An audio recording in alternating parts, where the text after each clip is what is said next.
अभिभाषण नहीं है, ये झूठ का पलिंदा है और जिसका वाचन महामहिम से इन लोगों ने आज यहाँ पे करवाया है।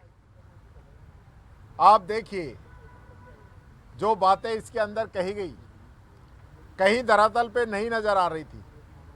पिछले बजट के अंदर घोषणाएं की गई थी वो पूरी नहीं हुई, उसके बावजूद जो है अब नया सत्र आ गया है। अब आप देखेंगे कि कितना यहाँ बजट में जनता से वादा किया था, तो ये सरकार जो है एकदम फेल हो चुकी है और जो आज भी जो आंकड़े यहाँ पे पेश किए हैं वो गुमराह करने वाले आंकड़े थे, ये मैं कहना चाहूँ। हमारा जो चुनाव से पूर्व संकल्प पत्र था भाजपा का, उसमें से हमने अधिकांश करीब 60 से 70% हमारे संकल्प हमने पूरे किए हैं और हम 3 साल या 4 साल होते होते सारे संकल्प को पूरा करेंगे। लंबे समय तक वाद विवाद होगा, सुझाव होगा, आलोचना होगी। मैं पुनः दोहराता हूँ, विपक्ष हमारी ताकत है। विधानसभा के फ्लोर का उपयोग हो हल्ला के लिए नहीं, नौटंकी के लिए नहीं, वो ज़्यादातर नौटंकी करने का प्रयास करते हैं। मुद्दों पर आकर सार्थक बहस करें, जिससे जो परिणाम निकलेगा वो जनता के हित में होगा।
जंटी में स्वागत आपका। मैं हूं योगेंद्र, आप देख रहे हैं खास खबर। खास खबर में हम बात करेंगे राजस्थान विधानसभा के बजट सत्र की। बजट सत्र जब शुरू होता है किसी भी स्टेट में है तो उसकी एक परंपरा है, महामहिम राज्यपाल के अभिभाषण से शुरू होता है। इसी तरह से अगर हमारे यूनियन गवर्नमेंट यानी कि केंद्र सरकार की बात करें तो वहां महामहिम राष्ट्रपति के अभिभाषण से शुरू होता है। यह एक सरकार का मुखपत्र कहिए या सरकार की योजनाओं से सदन को अवगत कराया जाता है कि हमने ये काम किए। कुछ फीचर प्लान भी अगर होता है तो उसमें शामिल करते हैं कि इसकी रूपरेखा भी हमने तय कर दी है। उस पर बहस होती है, बहस के बाद सदन के नेता उसका जवाब देते हैं। ये एक सभी राज्यों में इसी तरह की परंपरा है। पहला दिन राजस्थान विधानसभा का एक, मैं यूं कहूं कि गरिमामयी तरीके से विपक्ष ने भी अभिभाषण, छोटा मोटा टोकना, बातें करना, वो एक अलग इश्यू है, वो पहली बार नहीं हुआ। लेकिन ओवरऑल हम देखें तो पहला दिन अच्छा रहा और बीएससी की बैठक हुई। बजट का तय कर दिया गया है कि 11 तारीख को ही बजट आएगा, यानी कि 11 फरवरी को। लेकिन उससे पहले कांग्रेस बीबीजी राम जी के विरोध में एक सिंबॉलिक तरीके से गैती, फावड़ा, परात ये लेकर के उनके सदस्य विधानसभा के मुख्य द्वार तक पहुंचे और उसके बाद में हाउस के अंदर गए। उनका कहना था कि यह हमारा एक सिंबॉलिक विरोध है। तो चलिए अभिभाषण को लेकर के क्या मानना है, क्या कहना है। हमारे साथ पूसाराम गोदारा जी कांग्रेस के विधायक हैं, गोवर्धन वर्मा साहब हमारे साथ भाजपा से हैं, भाजपा एमएलए हैं, और हमारे सहयोगी दर्शक सिंह हमारे साथ में हैं। पूसाराम जी, राज्यपाल का अभिभाषण और अभिभाषण पे रोचक बहस रहेगी, टाइम तय होगा, लेकिन कैसा क्या रहा? कुछ जगह टोका टोकी भी आपके सदस्य कह रहे थे कि आंकड़ों का खेल है, आंकड़ों का माया जाल है। ऐसा क्यों लग रहा है कांग्रेस को कि आंकड़ों का खेल है? जी गोदारा साहब। ऐसा है कि जो आज राज्यपाल महोदय द्वारा अभिभाषण पेश किया गया, उसमें सरकार ने बढ़ चढ़ करके आंकड़े दिखाए और ये कहा है कि हम युवाओं को रोजगार देंगे। 1 लाख युवाओं को हमने रोजगार दे दिया, नियुक्ति पत्र दे दिए, और 1,44,000 से अधिक पाइपलाइन में है। 1 लाख की इन्होंने आगे घोषणा की है। मैं समझता हूं कि 1 लाख को जिनको नियुक्तियां दी गई है, ये हमारे कांग्रेस के शासन में पाइपलाइन में था और विभिन्न लिटिगेशन, न्यायालय, अन्य के कारण से रुका हुआ था। वही 1 लाख को नियुक्तियां दी है। 2 साल में उन्होंने कोई नया काम नहीं किया है। 1,44,000 की जो बात कर रहे हैं, इन्होंने एक कैलेंडर जारी किया है जिसमें 1 लाख नियुक्तियां देने का दिसंबर तक फैसला किया है। लेकिन लगता है कि 1 लाख की नियुक्ति एक समझ भाग है, एक आंकड़ा है, नहीं कर पाएंगे। 1,44,000 कौन से पाइपलाइन में है, ये अभी दिखाई नहीं दिया है। ये सरकार ने एक आंकड़ों का जाल ही पेश किया है। इसके अलावा तो सबसे बड़ी बात मैं ये कहना चाहता हूं कि किसानों की बात कही इन्होंने। चलो, ये राजस्थान सरकार ने मुख्यमंत्री किसान निधि में 3,000 रुपये साल में इन्होंने घोषित किए। 3,000 से किसानों की बहबूदी नहीं आती। किसान को समय पर बीज नहीं मिलता अच्छी क्वालिटी का, मोठ का फसल बोने का आ जाता है तो मोठ मिलता है, बाजरी फसल बोल देते हैं उसके बाजरी मिलती है। वो किसको मिलती है? ऊंट के मुंह में चीरो। एक गांव में, एक ग्राम पंचायत में 100-150 आदमियों को मिलती है, झगड़ा होता है, इसके अलावा कुछ नहीं होता है, और इसके भरोसे समय पर बीज बुआई नहीं होती है। इसके अलावा सबसे बड़ी बात मैं ये कहना चाहता हूं कि ये कह रहे हैं कि साहब किसानों की बहबूदी के लिए सरकार बहुत कुछ कर रही है। सरकार क्या कर रही है? सहकारिता में अल्पकालीन ऋण सहकारी समितियों से 10,000 से 15,000 जिनके इन्होंने माफ कर दिए, उनके नाम ही हटा दिए, उनको 1 पैसा उस किसान को नहीं मिलता। बहबूदी कैसे आएगी? वो गरीबी कैसे हटेगी बताओ मेरे को, जब उसको अल्पकालीन ऋण नहीं मिलेगा बगैर ब्याज, और वो 10 से 15,000, 10 से 10,000 रुपए का तो बीज लगता है। मैं दावे के साथ कह सकता हूं अल्पकालीन ऋण सहकारी समितियों के माध्यम से 10 और 15,000 से 1 पैसा ज्यादा नहीं मिलता, इसलिए ये ऊंट के मुंह में जीरो है। इसके अलावा 2021 की हमारे चूरू जिले की जो फसल बीमा योजना में क्लेम था किसान का, पूरा निरस्त कर दिया 600 करोड़ रुपए, जो हमने जिले में ट्रैक्टर रैली निकाली, राहुल कसवा, हमारे विधायक, हमारे रोकी गई, सरकार से बात हुई, कृषि मंत्री जी से बात हुई, लेकिन अभी नतीजा जीरो है। 2023 खरीफ की फसल मेरी विधानसभा क्षेत्र रतनगढ़ स्थित पूरे जिले में आज तक 2023 का खरीफ का बीमा 1 पैसा नहीं मिला, मैं दावे के साथ कह सकता हूं, जबकि जिला कलेक्टर ने 2 बार इसकी कमियों को, इनके ऑब्जेक्शन को निरस्त कर करके, रिफ्रेश करके भेज दिए, लेकिन निर्णय कुछ नहीं हुआ। और आज भी किसान इंतजार कर रहे हैं, तो किसान बहबूदी कैसे आएगी बताइए मेरे को। जी, मैं गोदारा साहब वापस लौटूंगा आपके पास में, गोवर्धन जी हमारे साथ में, वो बताएंगे। गोवर्धन जी, कांग्रेस लगातार ये बात कह रही है कि आंकड़ों का मायाजाल है। हालांकि ये कोई नई बात नहीं है, जब भी विपक्ष में जो भी पार्टी होती है वही कहती है। पिछली बार जब मुख्यमंत्री अशोक गहलोत थे तो आप लोग इसे आंकड़ों का मायाजाल बताते थे।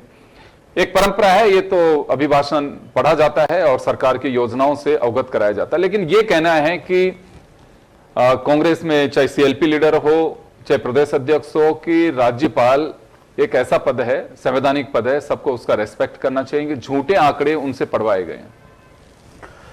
सबसे पहले तो मैं आपके इस चैनल के माध्यम से हमें, हमारे सभी जो श्रोतागण है, पूरे राजस्थान के लोग और पूरे भारत में इसको देखा जाता है, सबको मैं बधाई देता हूं, शुभकामनाएं देता हूं कि आज इसके माध्यम से हमारी बात रखने का मौका दिया। मैं आपको ये कहना चाहूँगा योगेंद्र जी, जैसे आदरणीय गोदारा जी ने कहा कि हमने जो 2 साल में काम किया है, दावे से कह सकते हैं कि वो पिछले 5 साल में नहीं हुए। जैसे उन्होंने कहा कि 1 लाख, इन्होंने यही कह रहे हैं कि 1 लाख को दिए, हम कह रहे हैं कि 1,15,000 हमारे युवाओं को सरकारी नौकरियां दी है। आज पूरे राजस्थान में प्रत्येक गांव में आपको 1, 2, 3 जो सरकारी नौकरी लगी है वो सब जगह पर आपको उपलब्ध रहेंगे, दिखेंगे भी आपको। मैं मेरी विधानसभा की बात करूं तो 500 के करीब हमारे नए युवा है जो सरकारी सेवा में गए हैं। अब ये कह रहे हैं कि साहब हमने दिए थे, तो इसमें तो बहुत सारे पशु परिचय हैं, पशु डॉक्टर हैं, चिकित्सा विभाग है, कृषि विभाग है, तो इन सारे डिपार्टमेंटों में हमने 1,15,000 पहले ही माननीय मुख्यमंत्री जी ने दावा किया था कि हम इतने लोगों को नौकरी देंगे, तो दिया है। कितना बड़ा काम किया है।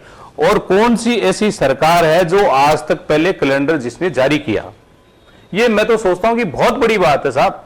युवा जो हमारा काम, युवा जो हमारी परीक्षा की तैयारी करता है और जो पूरा ध्यान लगाकर पढ़ता है, उसको पहले से फिक्स हो गया कि मेरे को अध्यापक की परीक्षा इस दिन देनी है, टीचर्स की, ये पटवारी की इस दिन देनी है, आरएस की इस दिन देनी है, बिजली बोर्ड की इस दिन देनी है। तो मतलब पूरा का पूरा कैलेंडर पूरे 12 महीने का एक साथ में देना, ये अपने आप में बहुत बड़ी बात है। और मैं माननीय मुख्यमंत्री जी को, भजन लाल जी को इस बात का भी धन्यवाद देना चाहूंगा, क्योंकि पहले पिछले 5 साल में जिस प्रकार से पेपर घोटाला, ये परीक्षा जो लीक होती थी, परीक्षा पेपर आउट होते थे, विभिन्न प्रकार से परीक्षाएं निरस्त होती थी, लेकिन इस 2 साल के समय में आज हमें ऐसी कोई घटना देखने को, सुनने को नहीं मिलती। तो इससे इतना बड़ा काम हो ही नहीं सकता, बहुत बड़ा काम किया। अब रही बात जैसे किसानों के बारे में कहा, तो माननीय मुख्यमंत्री जी ने ये कहा है कि हम मतलब किसानों को 12,000 रुपए क्रमशः उसको सम्मान निधि के रूप में देंगे, किसान सम्मान निधि के रूप में देंगे। और उन्होंने अब जो पैसे दिए वो 9,000 रुपए हमारे किसानों को मिल रहे हैं। कितना बड़ा काम कर रहे हैं। इसके अलावा चाहे विभिन्न प्रकार के काम हो, चाहे विभिन्न प्रकार के विकास के काम हो, आज जिस प्रकार से माननीय भजन लाल जी काम कर रहे हैं, मैं सोचता हूं कि ऐसा काम कोई कर ही नहीं सकता। क्योंकि जिस प्रकार से हमारे जो प्रवासी भारतीय हैं, प्रवासी राजस्थानी हैं, उन सबको यहां पर बुलाकर राइजिंग राजस्थान के माध्यम से जिस प्रकार से विकास की बात की है, जिस प्रकार से उद्योग लगाने की बात की है, हमारे जो यहाँ के प्रवासी जो बाहर रहते हैं, हमारे युवाओं को, बेरोजगार लोगों को रोजगार कैसे मिले, उसके संसाधन उपलब्ध करवाने के लिए राइजिंग राजस्थान के माध्यम से 32 लाख करोड़ रुपए के जो एमओयू हुए थे, वो लगभग 9 लाख यहाँ पर धरती पर आ गए हैं। और विभिन्न प्रकार के आज हम देख भी रहे हैं। आज किसानों को जिस प्रकार से हम देखते हैं कि दिन में बिजली देने का वादा किया था और दिन में हम बिजली भी दे रहे हैं। तो मैं सोचता हूं कि माननीय मुख्यमंत्री जिस प्रकार का विजन लेकर चल रहे हैं और जो मोदी जी का सपना है कि 2047 तक ये विकसित भारत बनेगा, तो मैं दावा कर सकता हूं कि राजस्थान भी विकसित राजस्थान की श्रेणी में आएगा। तो दरअसल ये माना जा सकता है कि पेपर लीक का जिन अभी भी बाहर रहेगा और सरकार ने कैलेंडर जारी किया है, उसका ध्यान रखा जाएगा, क्योंकि बीजेपी के जो भी सदस्य इसमें बोलेंगे वो बताएंगे। क्योंकि वैसे तो अगर हम बात करें तो ये पूरा अभिभाषण जो है निश्चित रूप से सरकार का वो एक उपलब्धियों का एक आंकड़ा का दस्तावेज होता है। क्या कुछ खास लगता है कि वीबीजी राम जी, क्योंकि पता नहीं चर्चा होगी नहीं होगी, लेकिन इस बहाने जरूर इसमें कहीं टकराव की स्थिति बन सकती है? देखिए, निश्चित तौर पे पिछले बजट सत्र में या मानसून सत्र की बात करें तो कांग्रेस ने अलग अलग दिन अलग अलग एजेंडे पर अपना रुख अलग रखा और विरोध प्रदर्शन किया। इसी कड़ी में आज जैसे आपने देखा कि विधानसभा की कार्यवाही शुरू होने से पहले कांग्रेस ने तय कार्यक्रम के अनुसार मनरेगा का जो संशोधन कानून जो बनाया गया उसको लेकर विरोध प्रकट किया और पीसीसी चीफ, नेता प्रतिपक्ष, तमाम कांग्रेस के एमएलए है उन्होंने गैती फावड़ा लेकर विरोध किया। कांग्रेस ही चाहती है क्या, क्योंकि अपने को सबको पता है कि कांग्रेस के पास खोने के लिए कुछ नहीं है। ऐसे में जनता के बीच एक मैसेज कन्वे करने के लिए कांग्रेस निश्चित तौर पे आने वाले दिनों में भी बजट सत्र के दौरान इस तरह के जो इश्यूज हैं उसको फ्लोर पे और फ्लोर के बाहर भी ले जाएगी ताकि जनता का ध्यान आकर्षित हो सके। खास तौर पे कांग्रेस का ये कहना है कि 1 लाख भर्तियों की जो बात की गई है ये पुराने कैलेंडर थे, हमारे राज्य के अंदर ये भर्तियां नहीं हुई, विज्ञप्तियां निकल चुकी थी या कई लिटिगेशन की तरफ से कोर्ट में मामले अटके हुए थे, वही भर्तियां ये सरकार दिखा रही है और एक आंकड़ों का मायाजाल पेश कर रही है। जहां तक सरकार के लिहाज से अगर बात करें तो सरकार जिस तरह से राज्यपाल ने अभिभाषण पढ़ा, निश्चित तौर पर वो सरकार की उपलब्धियां उनकी तरफ से गिनाई गई, जिसमें एक निवेदन करना जी योगेंद्र जी, मैं आपको जी। इसमें इन पत्रकार महोदय जी, को जी, टोकना जी, चाहता हूं बताइए, जी। कि जैसे वीबी जी राम जी है, ये मतलब एक ऐसी योजना, क्योंकि जो मनरेगा था, मनरेगा में केवल वो काम होते थे जिसमें आज भी हम दावा कर सकते हैं कि केवल और केवल खड्डा खो दिया और उसको वापस बूर दिया, नहीं बुरा तो आंधी हवा तूफान से वापस बुरा जाता। मतलब मनरेगा में कोई किसी प्रकार का ऐसा काम जो आधारभूत ढांचा उसमें तैयार नहीं होता था। तो माननीय हम प्रधानमंत्री जी को वास्तव में इस काम के लिए, वीबी जी राम जी के लिए धन्यवाद देना चाहेंगे कि उन्होंने इस प्रकार की योजना इसमें समाहित की है, जिससे आज जो हमारे गांवों का जो ढांचा है, चाहे हम वहां सड़क बना सकते हैं, वहां पर स्कूल बना सकते हैं, सामुदायिक भवन बना सकते हैं, तो ये जो मतलब उसमें बहुत सारा काम ऐसा दिखेगा जिससे जनता के काम आएगा। जी। तो ये गोवर्धन जी, लेकिन एक विरोध कर रही है कांग्रेस और विपक्षी दल, इसमें यह कहते हैं कि राज्यों पर ऐसा भार लादा जा रहा है, क्योंकि 90-10 का रेशो था, पूरा पैसा मिलता था कई उस सेगमेंट में, तो अब ये 40-60 का रेशो होगा तो राज्यों पे बहुत अतिरिक्त भार आएगा। देखिए, ये बात आपकी, मैं इस बात को स्वीकार नहीं करता, क्योंकि कोई भी अच्छा काम कर ये कांग्रेस नहीं आरोप लगा सकते हैं। तो हमने जैसे मान लो उन्होंने केवल 100 दिन का रोजगार दिया था, आज इस योजना के अंतर्गत 125 दिन का 125 दिन का रोजगार मिलेगा। क्या हमने जो पहले मतलब केवल कच्चा काम करके जिससे हमें उसका मतलब कुछ दिखाई नहीं देता था, यदि हम विकास के लिए कुछ करते हैं तो उसमें सरकार भी भागीदारी बने तो अच्छी बात है। मैं तो ये कहता हूं कि जनता भी भागीदार बननी चाहिए उसमें, जिससे हमारा काम उसमें दिखे और जनता उसमें भागीदार बने। जी, तो चलिए, हाँ, मैं गोदारा जी, मैं दरअसल आपके पास में आऊंगा, लेकिन क्योंकि अभी गोवर्धन जी बोलेंगे, गोदारा साहब भी आतुर हैं बोलने को कुछ। मैं कह रहा हूं कि नरेगा की बात आई, आज इन्होंने अभिभाषण में महामहिम से कहलवाया है कि राष्ट्रीय ग्रामीण रोजगार गारंटी एक्ट 2025 में महात्मा गांधी के स्वराज सपने को पूरा करने के लिए हमने इसमें संशोधन किया है। अरे महात्मा गांधी का एक तरफ तो आपने इनका नाम हटाया नरेगा से, मनरेगा से महात्मा गांधी का नाम हटाना कितनी बुरी बात है। आज कोई भी शासन है, पीछे उसकी फोटो लगा करके देखा जाता है, लेकिन इसको ढकना ही नहीं किया। जी राम जी राम, जी राम जी राम को हम भी राम जी को मानते हैं। लेकिन मैं ये कहना चाहता हूं कि ये कह रहे हैं कि साहब इसमें तो कच्चे काम होते थे, तो आप मेरे को ये समझाइए कि कच्चे कैसे? घरेलू सड़कें बनाई, खेतों में टांके बनाए, पानी के कुंड बनाए, तालाब बनाए, और गांव में खरंजा और शीशी ब्लॉक की सड़कें बनाई। और इसके अलावा मैं आपको यह कहना चाहता हूं, क्या राज्य सरकार 40% बजट देकर क्या स्टेट में मनरेगा चला सकती है? नहीं चला सकती। मैं दावे के साथ कह सकता हूं, एक काम नहीं होगा, न 40% पैसा होगा, नहीं नरेगा चलेगी। मैं कहता हूं कि राजस्थान में जब भी सरकार में आई है भजनलाल जी की सरकार, उसके बाद में राजस्थान का जो बजट था वो घट करके आधा हो गया, और राज आने के बाद में 2.5 साल में मटेरियल का एक पैसा इन्होंने ग्राम पंचायत को मनरेगा में नहीं मिला, आज तक नहीं मिला है। मेट और गाड़ियां उसका इंतजार कर रही है, ये कैसे पैसे देंगे? आज वृद्धा पेंशन है, विकलांग पेंशन है, अन्य बजट का मतलब पेमेंट है, एक पैसा पेमेंट नहीं हो रहा है। 40% करके ये कर देंगे। हमने, हमारी सरकार ने इंदिरा गांधी दिया है मुख्यमंत्री के लिए, इन्होंने इंदिरा गांधी किया नरेगा का पैसा गया। गौतम जी रुको, आप आज ये क्या बात कर रहे हो आप? ग्रामीण शहरी योजना शुरू की, आज वो फेल हो गई, स्टेट नहीं चला सकता। अगर 40% चला रहे तो मैं दावा करता हूं, और ये गौतम सरकार गांधी जी के पैसे की कोई सरकार के पास समाप्त कर दिया, पैसे कोई कमी कोई समाप्त कर दिया, पैसे की कोई कमी नहीं, पैसे की राजस्थान की सरकार बैंकर कभी है, इनको तो नाम से नहीं दे सकता, इन्होंने तो नाम से पीड़ा हो रही है बजट, ये इनको तो नाम से पीड़ा हो रही है, वीबी राम जी के नाम से पीड़ा हो रही है।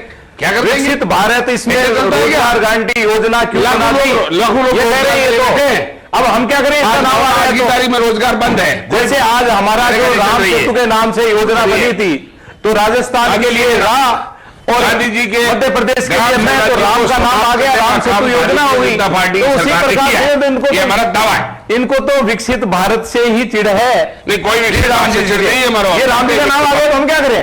और राम राज्य है तो राम जी आना ही चाहिए। मैं तो ये कह रहा हूं, राम जी हो, ये राम राज्य है तो राम जी का नाम आना ही चाहिए। इन्होंने एक और किया है, एंगल लगाया इन्होंने कि फैसला दिल्ली से होगा कि कहां का आवश्यक है, इसलिए बहुत सारा राजस्थान तो वंचित हो जाएगा।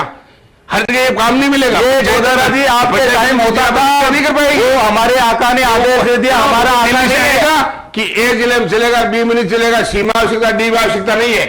ये गंभीर मामला है। ये गांधी जी के योगेंद्र जी ऐसा होता है, देखो भारतीय जनता पार्टी है, एक राम जी से अपने राज्य राम जी हमारा, चलो अरे योजना दूसरी ले जी राम जी नाम तो क्या रहा, हम तो चाह रहे हैं कि होना चाहिए जी राम जी के नाम, लेकिन देने के लिए तो कुछ है नहीं जी, पाने के लिए कुछ है नहीं। चले मैं वापस आ रहा हूं। दर्शक, बीएससी की बैठक भी हो गई, तो इस पे अभिभाषण पे बहस का कुछ प्लान किया होगा, क्या रहेगा?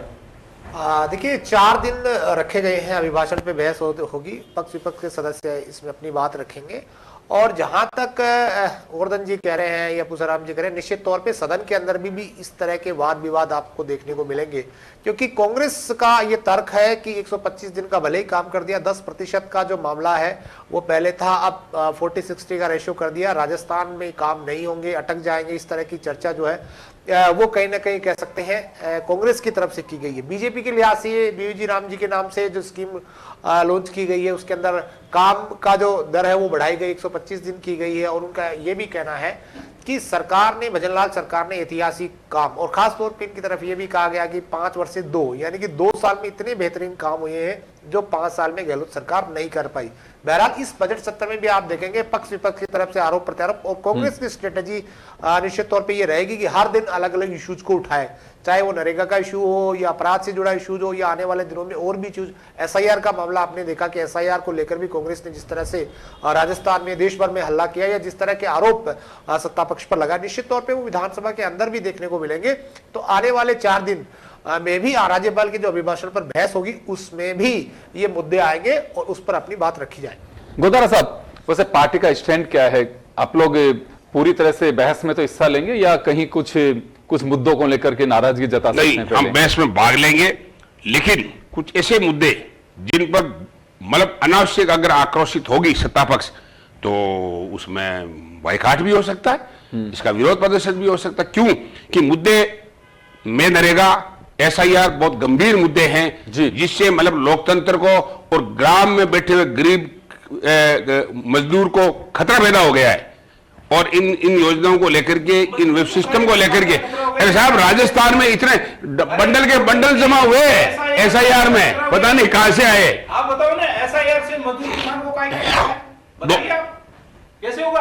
अरे भाई एसआईआर से कैसे खतरा होगा भाई? एसआईआर बताओ ना, एसआईआर अगर वोट कटेगा तो खतरा, कटेगा, क्यों कटेगा? और काम चालू हो तो मजदूरी खतरा। देखिए योगेंद्र जी, इसमें एसआईआर में जो स्पेशल गहन रिपोर्ट है उसके माध्यम से हम हमारा नाम जुड़ाने के लिए, कटाने के लिए 6 नंबर, 7 नंबर, 8 नंबर फार्म का प्रावधान है। यदि आप सही हो तो उसमें नाम जुड़वा सकते हैं, आपके पास में ऑप्शन जब तक रहेगा जब तक चुनाव है। तो इसलिए कौन कटाएगा, कौन कैसे कटा सकता है? आप यदि सही है तो आपका नाम कोई नहीं कटा सकता साहब। जो खत्म हो गया, जो यहाँ रहता नहीं है, जिन्होंने कटा तो नहीं सकेंगे, लेकिन आपने प्रयास तो किया ना। जी सफल प्रयास हुए बहुत जगह। गोदारा साहब, सरकार का, बीजेपी का ये कहना है कि कांग्रेस बेवजह इसका दुष्प्रचार कर रही है, क्योंकि जो लोग मर गए या जो लोगों के पास जो घुसपैठिए हैं या फिर जिन लोगों के पास में दस्तावेज नहीं, जो रहने वाले नहीं या डबल जगह हैं, तो उसको दुरुस्त करना जरूरी है। इस वजह से किसी को घबराना नहीं चाहिए, केवल कांग्रेस राजनीति कर रही है इस पे। नहीं, हम घबरा नहीं रहे हैं। वास्तव में जिसका नाम सही जगह नहीं है तो कटना चाहिए, दूसरी जगह तो जुड़ना चाहिए। ये इस बात को मैं मानता हूं, हम नहीं चाहते गलत वोटर लिस्ट बने, सही आदमी का नाम कटे। लेकिन मैंने खुद ने देखा है, ऐसे ऐसे लोगों ने, BLO 2 ने, बीजेपी के लोगों ने ऐसे ऐसे फार्म दिए। हकीकत में जो गांव में बैठे 50-50 नाम ऐसे दिए फार्म भर करके, जो गांव में बैठे मजदूरी करने के लिए गए और 6 महीने बाद या 4 महीने बाद वापिस आए, उनके भी नाम हटाने के लिए दबाव बनाए जा रहे हैं। तो इससे और ज्यादा क्या हो सकता है? हम कह रहे हैं जो नाम यहाँ नहीं रहता काटो, कोई नहीं है, ऐसा नहीं हो सकता। मजदूरी करने के लिए उसका ही काट दो, ऐसा नहीं है, कहीं हमारा उसका ही काट दो। ऐसा किसी का नाम थोड़ी कटवा सकते हम तो ये कह आए हैं, कोई कटना तो नहीं कटेंगे। आपको नोटिस यदि जाता है, आप अपने डॉक्यूमेंट्स दिखा दिए तो कौन काटेगा? वो सब रियल है, वो तो तैयार है। ऐसे ऐसे नाम नहीं हो सकता ऐसा। 2 महीने गाँव के बाहर जा रहा है, उसका नाम काटने का भी 7 नंबर फार्म आ गया। बहुत जगह ऐसा हुआ है, बंडल के बंडल है। हमारे अलवर में तो 7.5 जा रहे हैं, दिखाए गए। हमें एक दो जगह और आए जो 5-5 जा रहे हैं, भाई कहां से आगे साहब? चलो गोदारा साहब, मैं ये बात जानना चाहूंगा कि बारिश से कुछ लगता है आपको कहीं कोई फसल खराब हुई है या ओलावृष्टि भी कुछ जगह हुई है, ये कोई मुद्दा आप लोग ला रहे हैं दोनों ही पक्ष? बिल्कुल। देखो, हमारे जिले में तो ज्यादा इस टाइम में ओलावृष्टि नहीं हुई जी, लेकिन राजस्थान के कुछ हिस्सों में हुई है जिनका सर्वे चला रहे हैं। अब देखो, सर्वे का दिन का इसलिए मैं भरोसा नहीं करता कि पिछले टाइम में अतिवृष्टि हुई जी, चूरू जिले में भयंकर अतिवृष्टि हुई, सुजानगढ़ में 200 mm बरसात एक साथ हुई, ऐतरगढ़ में 125 हुई, तारानगर में 150, पुणे 200 हुई, चूरू में 200 हुई। सुनो, आज उनका खराबा 33% से ज्यादा दिखा करके, और हमारे किसानों को कृषि आदान से 100% जिले को वंचित कर दिया गया है, और इसमें बड़ी भेदभाव हुआ है। 33 से ज्यादा होगा तो खराबे का मिलेगा क्या? कम कर दिया, आप क्या कहना चाह रहे हैं? मैं ये कह रहा हूं कि खराबा ज्यादा था जी, कम कर इन्होंने कर दिया कम। इसके जी। कारण से कृषि आदान से हम वंचित हो गए जी। हमारा पूरे जिले की बात कर रहा हूं मैं। कुछ जगह से कंप्लेंट मिल रही है इस तरह की क्योंकि ये तो देखिए सभी का मुद्दा है कि किसानों की फसल को लेकर के कहीं पे ओलावृष्टि हुई है, हालांकि अतिवृष्टि तो नहीं हो देखिए, सकता। हम इसमें क्योंकि किसान के प्रति कोई भी सरकार हो उसमें अच्छा रुख होना भी चाहिए, क्योंकि ये हमारा अन्नदाता है जो धरती को चीर के हमें अन्न पैदा करता है। और जहां भी नुकसान होता है, क्योंकि किसान के पास में कुछ नहीं बचता, क्योंकि हम देखते हैं कि उसकी मजदूरी जोड़ के देखें तो किसान केवल अपना पेट भरता है। तो किसान की मदद के लिए हर सरकार को आगे आना चाहिए, और इसके लिए माननीय मुख्यमंत्री हमारे भजन लाल जी पूरे एकदम पोलाइट रूप से किसानों के प्रति पूरे समर्पण भाव से काम कर रहे हैं। जहां पर भी कहीं ओलावृष्टि हुई है तो उसकी माननीय मुख्यमंत्री जी ने हमें कल जो हमारी विधायी दल की बैठक हुई थी उसमें भी कहा था कि हम उसका सर्वे करवा लेंगे, जांच करवा लेंगे, जहां किसी की मदद की आवश्यकता पड़ी तो हम मदद भी करेंगे। जी, तो दर्शक ये भी एक मुद्दा आ सकता है क्योंकि लोग आए हैं वहां से अपने अपने क्षेत्र से। देखिए, इस विषय में मैं खास तौर पे पूसाराम जी को कहना चाहूंगा कि पूसाराम जी भी आए थे जयपुर कृषि मंत्री के यहाँ पर प्रतिनिधिमंडल के, और इनका बड़ा आरोप था कि 2-3 साल से फसल मुआवजे का जो इशू है चूरू में खासकर वो पैसा नहीं मिला। क्या वो पैसा इनको मिल चुका? क्योंकि जिस दिन ये आए थे उस दिन सांसद भी इनके साथ थे, और नरेंद्र बुडानिया वरिष्ठ विधायक कांग्रेस, उनकी तरफ से भी कहा गया कि पहली बार इतना प्रेशर बिल्डअप किया गया सरकार पे कि अब पैसा मिल जाएगा। क्या वो पैसा मिल गया या उस पैसे में भी अभी कोई गड़बड़ है? ऐसा है, स्टेट की मीटिंग की बात हुई, अभी तक न तो स्टेट की मीटिंग हुई, न 2021 में जो 700 करोड़ रुपए का क्लेम निरस्त किया उसको रिस्टेट किया गया है, न 2023 की खरीफ की फसल पर डिसीजन होना था, अभी वो नहीं हुआ है। अभी तक बात वो की हुई है, लोटा फेरी हो रही है। सुन तो लो, 2021 का मतलब 2021-22 में भी नहीं दिया, 23 में भी दिया आपने।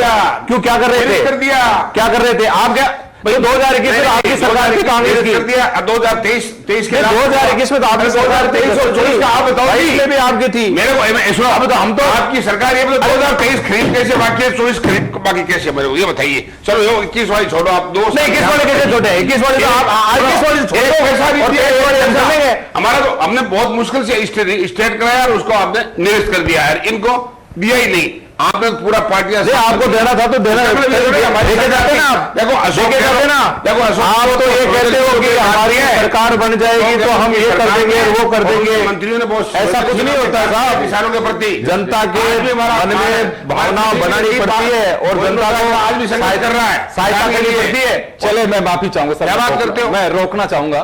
तो खैर चले, राज्यपाल का अभिभाषण पेश हो चुका है और उस पर बहस होगी, समय का तय कर दिया गया होगा क्योंकि बीएससी की बैठक में तय हो जाता है, उससे अवगत भी करा दिया जाएगा। लेकिन बहस बड़ी रोचक रहेगी क्योंकि दोनों तरफ से ही तैयारी पूरी है। विधायक दल की बैठक और बैठकों में जो कुछ तय है उसके एजेंडे से भी विधायकों को अवगत कराया जाएगा। और रोज चलिए, जैसे भी जो चीजें अपडेट होंगी हम आप तक पहुंचाएंगे। फिलहाल दीजिए इजाजत, खास खबर में इतना ही, दीजिए इजाजत, नमस्कार।